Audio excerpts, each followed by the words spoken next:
చూసారా ఎన్ని రకాల ఐటమ్స్ ఉన్నాయో.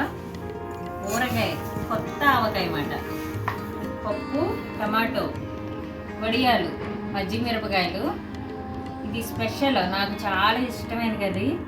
చింత చిగురు, నెత్తళ్ళు, పెరుగు చూసారా, మామిడి పండు. నేను ఎక్కడున్నాను అనుకున్నారు? మా అమ్మగారి ఇంట్లో ఉన్నా. మా అన్నయ్య చెట్టు ఇవి మామిడి పళ్ళు. అయితే ఈ వీడియో ఎందుకు చేస్తున్నానంటే, భోజనం సంతృప్తిగా ఉండాలి అంటే నాన్ వెజ్ ఐటమ్సే ఉండాలి అనుకుంటారు. అది రాంగ్ అండి. నాన్ వెజ్ ఐటమ్స్ ఒక biryani, egg, mutton, chicken, fish, ఈ ప్రాన్స్ ఇవి కాదు.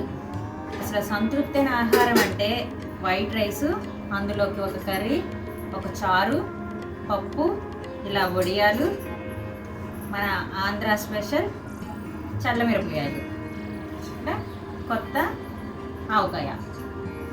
ఇవన్నీ కలిపి తింటుంటే నా సామిరంగా ఉంటుంది. ఇంతకన్నా భోజనం ప్రపంచంలో ఎక్కడా దొరకదు అనిపిస్తుంది. నాకు ఇష్టమైన ఐటమ్స్ మొదటి మొత్తం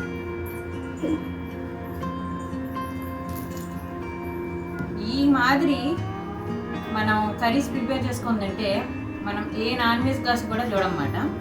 నాన్ వెజ్ తినొచ్చు అని మరీ ఎక్కువగా తినకుండా ఇలా ప్రిపేర్ చేసుకోండి. మా కర్రీస్ ఎలాగున్నాయో చెప్పండి. బాయ్. పొట్ట నిండా ఫుల్గా తినేసాను.